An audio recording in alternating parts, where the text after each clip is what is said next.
one that posed for the number one victory round finish at the end of it. Unbelievable. Now we are hopping into game number 3. I hope these people are, look at that, there's a lot of thanking the bus driver. Thank you guys for thanking the bus driver.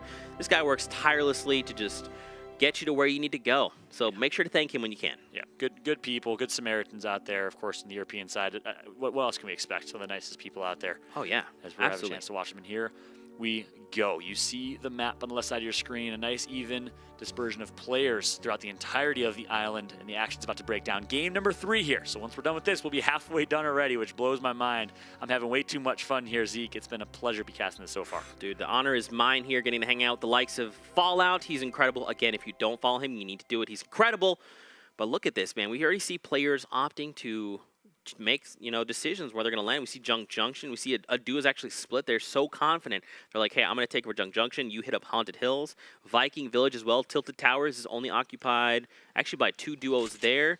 I mean, there's so many. There's still people en route to locations. Yeah. So I mean, I can't believe it. Look at this. The bus actually started on the west side of the island, and typically in public live matches, you see everyone drop early because they're impatient. They want to get to the action. Look at the exact opposite here. If you look at the overhead map, it'll show you everyone is on the right side. We'll get that pulled up as soon as we can, but only one team Shifty Shafts, only one team Greasy Grove, one team Viking Mountain, one team Junk Junction Haunted Hills, one team Pleasant Park, and one team Tilted Towers. It's unbelievable. Yeah, man. And don't forget, ladies and gentlemen, this is the new spectator mode client that we're debuting here for the fall skirmish. So we'll get to see pretty much everyone's perspective. On top of that, we also want to give you guys as much information as possible. So whenever you're looking at the top right in that mini map, you'll be able to see additional players. So there you can see there's an additional diamond up there. So that team doesn't know there's someone else there, but we know there. So again, it's just an effort to be transparent, to keep you guys up to date, give you as much information. But look at this. Shots already being fired. Hupek takes a huge hit there. And look at that. Aragonis cracks back and says, no. Oh, wait a minute. Is that a double elim? Oh, unbelievable. Aragonis got the elimination on both players, but he lost his teammate in the crossfire. All right. So Aragonis now with a whole load on his shoulders. He's going to have to carry his teammate, who's going to be sitting there watching, to victory. Let's see what he can do now in this one. We'll keep a close eye on him as he develops. Meanwhile, the O-Serve team that we saw place, I believe, top 10 last game, game number 2, still alive here. No shields to their name just yet, but they're going to be advancing towards Dusty Divot, where there's, of course, the likes of Timmy and Crabble would love to go there. Yeah, for sure. We see, oh, Dav takes down Carrero there. And I mean, look at this. You just see players just going to town here. This is, I believe, what is this, Pleasant Park? It's Retail Row. I don't know what I'm saying. Big fight at Retail Row. Gambit, Pate 1K. Vermax sticking out there. It was Vermax, who was, I think actually we saw him fly with a shockwave grenade all the way over to that fight, is going to come out on top. So awarded for aggression. You like to see it there from Vermax. Absolutely. And look at this. Speaking of mobility, as a grappler gun at his disposal, some remote explosives picked up as well. You love to see it, man. I take the grappler over it. I always make a spot. You'll drop shields for it? Okay. I won't drop shields for it. I'll always make a spot. Quote it. Hashtag Zeke. I will always make a spot unless it's shields. Unless it's shields. Look, I'll drop just about anything else except shield. Like if I have like one mini, I'll drop the one mini. What about a gray pistol? No. I need the gray pistol at all times. I need the gray pistol. No, I'll drop a gray pistol for it. Anything except shield. Anything except shield. There you go. Good important clarification. Right after saying, I will drop anything for Now going forward, everyone's going to be like, wow, Zeke would drop shields for a grappler. He's so bad at the game. No. Listen, okay? I like the grappler.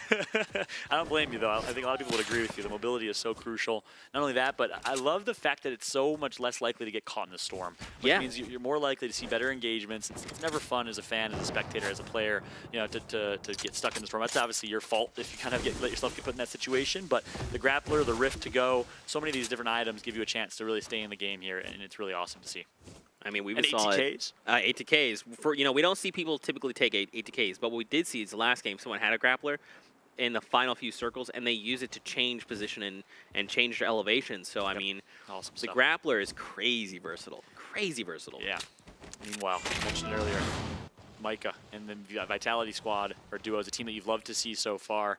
And they're going to drop Risky again, 3 games in a row, and they're going to come out on top this time. Tinny is here in Dusty Divot. We see the new item, the Port-A-Fotress down. This thing is a monster. I mean, it just takes up so much space. It gives you cover. It's got bounce pads if you want to disengage or you know, go full send. Wow. Tinny goes down, though. Look at this.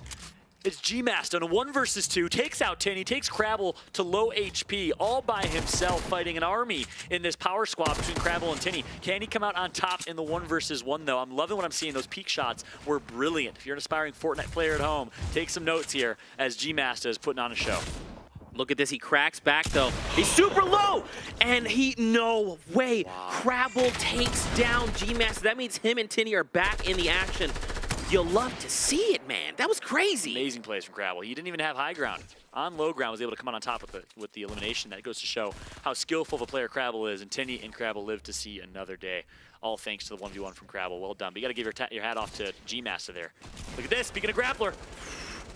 You love to see it. Changing elevations, trying to get the drop on this player. He puts down shots. He's laying down the heavy. This ain't no drum gun anymore, Mickey TV. Is the LMG, of course, is a little bit more spray and close range. He's going to get taken out there because of it.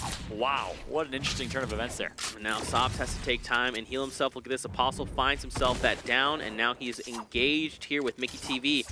Can he lock it down? Or this is Mexi, I'm sorry. Trying to get the high ground. Oh, Apostle, he goes down. It's just Mexi's gonna secure the 11. Oh, no way, his teammate was there. Swoops in from nowhere. It's Train H Sops with the save. Wow. I mean, that was a millisecond of Mexi picking up the elimination. If he would have waited just a millisecond to shoot that tactical shotgun to get the elim, I think he would have gotten it.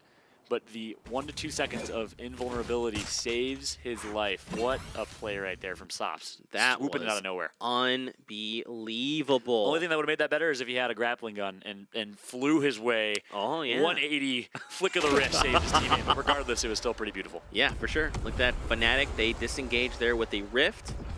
And now it's just Carnifex here. Look at this. So now they're skybound. They're just making their way over Tilted Towers. So Tilted is currently where the safe zone is, which is good. We saw only one duo team land at Tilted.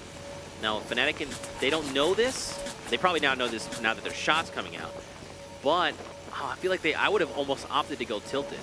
I feel like. Interesting stuff. Because then you're playing Gatekeeper, right? It's like everyone outside, if they're trying to make their way, like, oh yeah, Tilted's fine, everyone's gone. Well, no, Fnatic is there. Yeah. I'm gonna play a little devil's advocate just because that tilted drop is right on the outskirts of the next circle. We talk about early rotations and the importance of early rotations. And again, this really to each their own. Everyone has their own opinion on this. I'm a firm believer in early rotations. Get center circle and avoid the madness that is the edge of the circle there. So I think that was a right decision in my opinion. Yeah, definitely. I would have played him. For sure. And that's the beauty of Fortnite, man. There's really no wrong answer. No right or wrong way. Yeah. It's only the wrong answer until when you get eliminated. Then it was the wrong answer. Well said. Now. Epsilon, Sandel. Good shots picked up with his teammate. Of course, the Epsilon duo. It's going to be King and Sandel pick up 2 on the Solary team. They use the Rift to go to disengage this fight. Now, keep in mind, the Rift is still there for 10 seconds. So this team could follow up. And they did. I believe they grabbed it. One is skybound, yep. Yep. Interesting scenario there. Meanwhile, in Dusty Divot, we see Madsen rotating with his teammate. No, and they actually take that back. Look at the top right of your screen. I love this spectator mode. And one thing as a spectator and viewer of Fortnite, you got to be committed. Look at the different UI or your user interface on your screen and the different clues, because you get to see now a parallel opportunity for FlyQuest Tinny over there if he wants to engage. And Svenos here, currently going down. He's trying to get the high ground, but gets cracked. Oh, no. And now it's Le and Uran. They're trying to close in on Svenos. They know he is hurt, and they're doing everything they can to just try and down him. But Kinzel's there. Kinzel is playing some amazing support fire. And this is the beauty of duos right there. Svenos is in a world of hurt in a solos game. He would have been completely taken out. But because Kinzel is able to support with some great shots of his own, I think they both get away with. They're both alive here. But no, they're actually on different teams. So the addition of Kinzel third-partying that, nope, they are on the same team. I take it back. I apologize. I thought they had different arrow colors at the top right of the screen. But exactly, that's the beauty of duos right there. So well played by Kinzel, keeping his teammate alive. Unbelievable. And now here we go over to another fight. It looks like there's 3 teams here. Aragonist has gone down, Vatu up top. Oh, and this is Mitro, who it looks like has swapped up his skin. He normally runs the Luchadores. Yeah, so not having a reload right there, and his his assault rifle reloaded actually ends up costing him at least the shields of that opponent, but it's okay. He's just going to back out and reset in this scenario.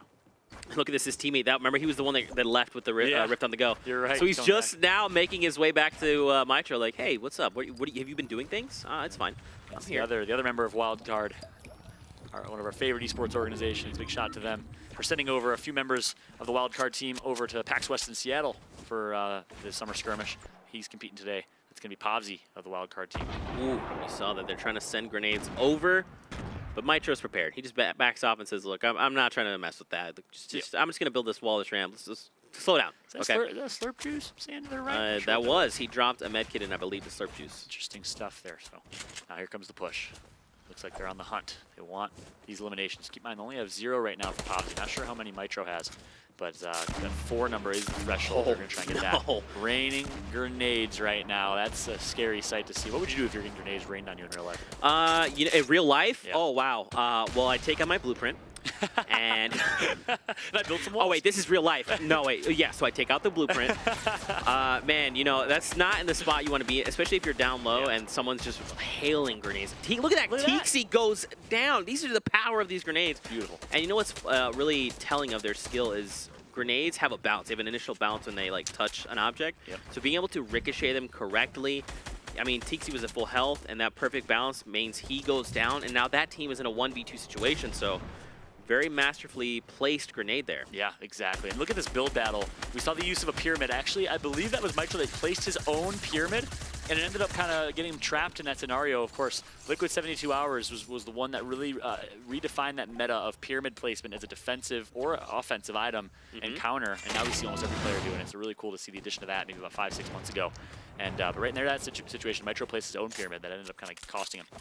Not the cleanest edit either to get out of it. Oh, they tried. Oh, there was 3 boogie bombs. Was that just, are they just trying to have fun? I believe they were trying to catch them off with the boogie bombs, hoping they would buy a little bit of time, but not knowing the distance, that radius that it could travel, maybe, because it did explode midair. Yeah, it does have kind of like a total fall off, but look at this, still 50 players. Amazing. Left. I love it. So much fun. Look at the map. Fallout. Look at this. So they've taken over Salty Springs, right? Yeah. You got 2 duos down by Fatal. You got 1 in the blue, kind of making their way up.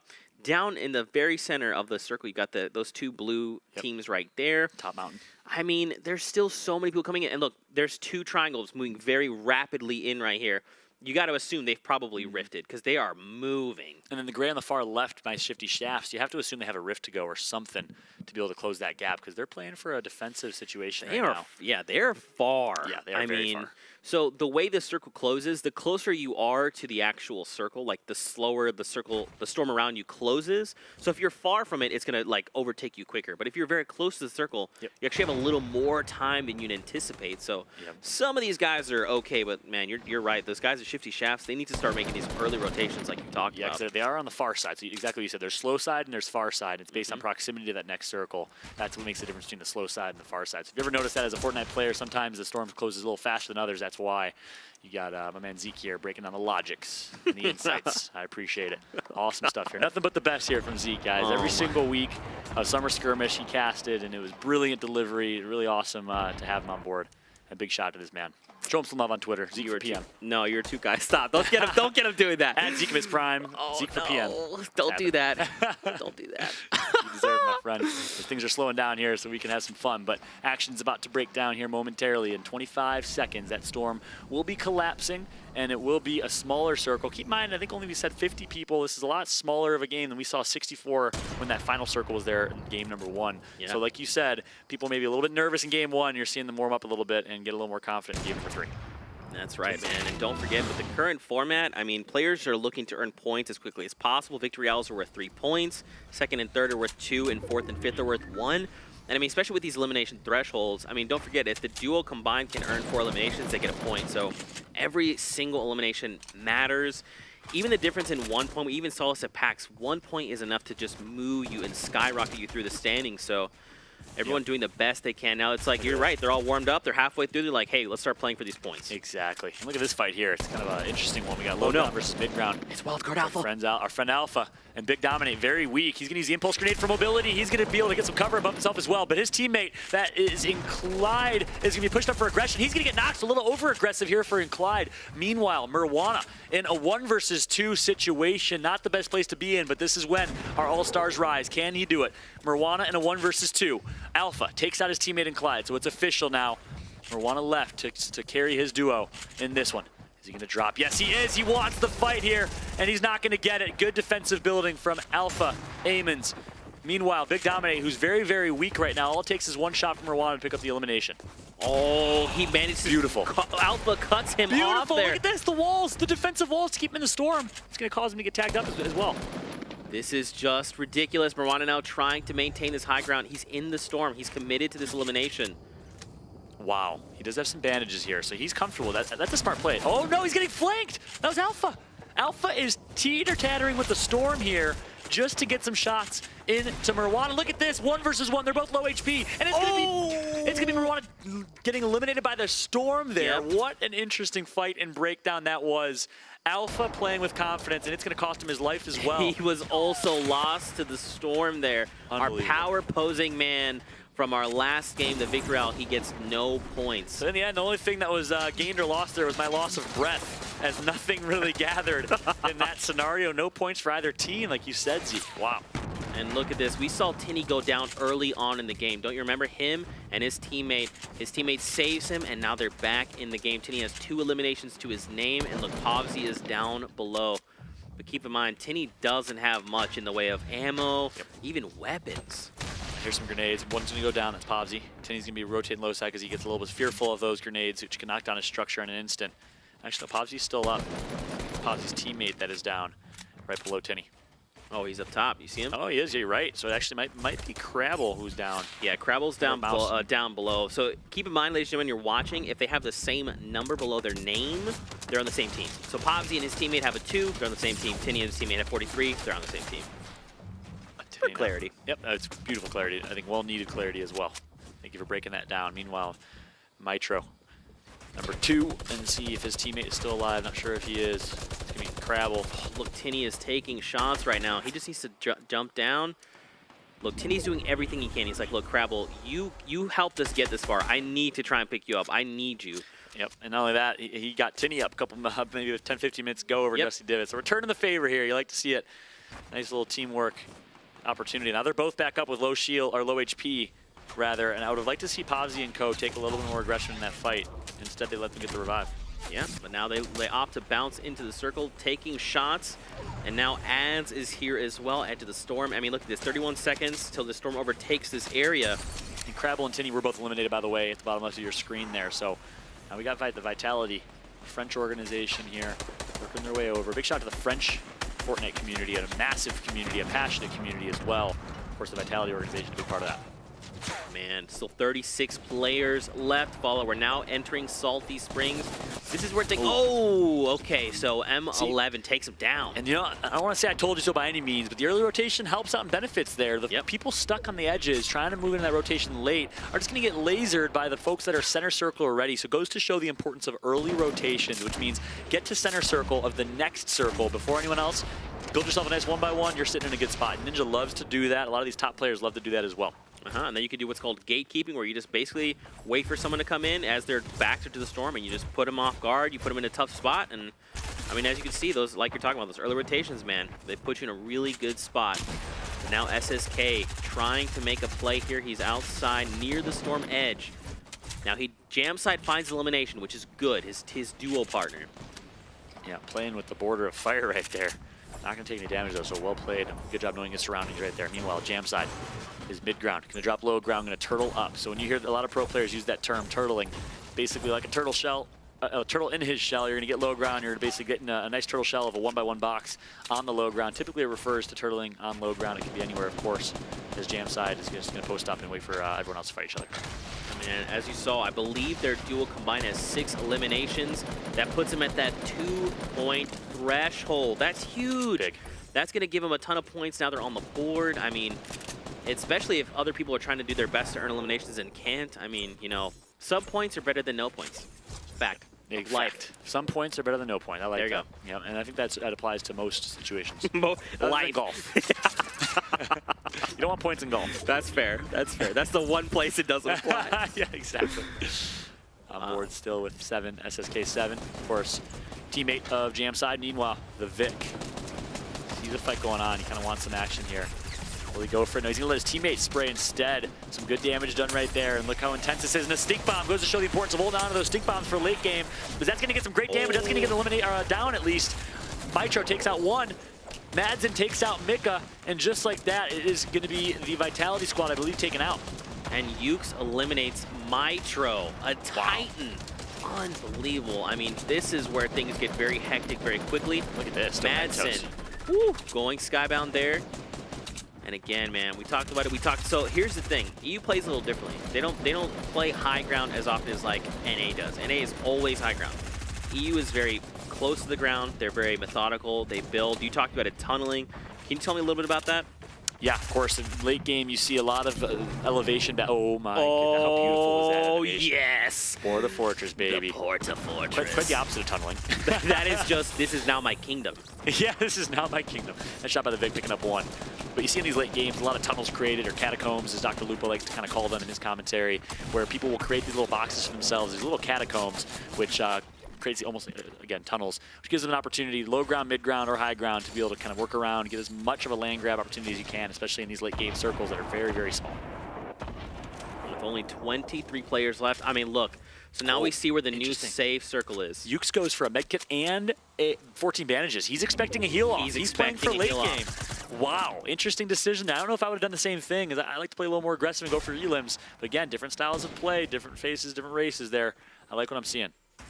Demento's maintaining this high ground, but now we're going to start to see the storm move. Now we need to, so we have 10 seconds here before we're in a brand new spot. We'll get a new safe zone. Yep. But I mean, look at this. Everyone is literally scrambling, trying to get themselves safe. I called it out earlier, but Dementos in a great position to win this game. They're just going to build themselves as much of a high ground and a perimeter as possible. A little risky right now, actually, but as much as possible. He has 2 med kits.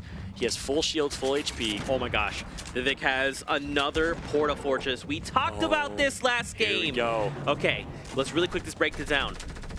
In Fortnite, when you place a structure, you have edit rights, right? So if I place a wall, I can edit it to be whatever I want. That means you as the enemy cannot. Now here's the thing. Everyone that is the Vic's enemy can place anything. If he drops that Port-A-Fotress, that means he owns the entire area. He can edit that entire area. And keep in mind that it's an instant build. Those are instant metal walls going up in a massive space. This is going to be a game changer. Absolute game changer. Yeah, I'm excited to see if that breaks down. I'm going to let you take that away because you've been nailing that point. It's a beautiful point because, of course, it gives you immediate edit rights to every single piece of cover in that area. Dementos, though, I called it out, about 25 people left, now 17 left, still in a great position to win this game as he has 14 bandages and 2 med kits. M1 also has one. Oh my gosh, 2 Port-A-Fotress here. It's going to be the Vic that picks out elimination with the shotgun. That's a heavy, gold heavy shotgun for him, and now he's just giving himself as much of a perimeter as possible, and he's setting himself up for a nice Port-A-Fotress use here. Oh, no. He's literally at the very edge of the storm wall. All right, I think it's go time. I think one of these players needs to use a Port-A-Fotress. It's time. Lay your kingdom down. And was it the Vic, and who else has one? I honestly, it's been so, I can't remember. There's been so much action. 2 members have a Port-A-Fotress right now. It's 2 separate Port-A-Fotress that can be used, and he has it out. He has it out. Will he do it? I think he waits for the next circle. The next circle is a guaranteed. You know what he could do? Dimension. So he can use it one of 2 ways. He can use it offensively to set himself a space to move into, or he can do this, and he literally is stopping players. They literally have to break through his metal walls before they cannot edit. Yep. And it's built to 100%. They have completion. Look at this. So now a bunch of players are caught in this thing. They have to break the walls. There's fire left and right. 9 players left. Look. Okay, so it was Solary. They have the second one. It was. And look, they can edit. That's what I'm talking about. You have the space, you have the walls, you make the edit, and you find eliminations. Beautiful. They could not have made you look like more of a genius right there, because that's exactly what happened. What a great breakdown of action right now. Meanwhile, it is Dementos that still has high ground. His teammate Kinzel, I believe, was taken out in that engagement. But Dementos, again, someone has high ground over him. That's Sackener. He's gonna. Oh, that's his teammate. I apologize. I got so excited. I gotta look at these numbers better. I talk about being an observative viewer. I gotta do it better myself. My apologies there, but nice job by Dementos holding high ground. 2 med kits. They're in a great position. Oh, he tried. That's another thing, man. You need to forget. You can't forget the Port-A-Fotress also has a larger area. Dementos, though, drops down, takes a hit from the spike trap. And look at this. It's just players raining down, loot raining from the heavens. It's a 1v3. Sackener up top. And he's not going to be in a good position here. He's outside of the storm. He knows it. He's medding up. Dementos, I think he's trying to go for it. He's trying to go. He's up top. Can he find him? He's behind you. Oh my my goodness, look at the action here. He's going to take out one, a 1-versus-1 for the win here. He's going to get taken out for a second place finish. Oh my goodness, what an end right there. We need at least 5 minutes to break down what we just saw. That was brilliant Fortnite gameplay. There was so much that just happened in that tiny moment of time. Wow. Okay, so we'll get some replays going in just a moment, but let's talk about. There was a lot of things that happened. So first off, the massive game changer was the 2 Port-A-Fortresses, right? The first one goes down and keeps people from moving the way they want to move, right? They have to sit there and break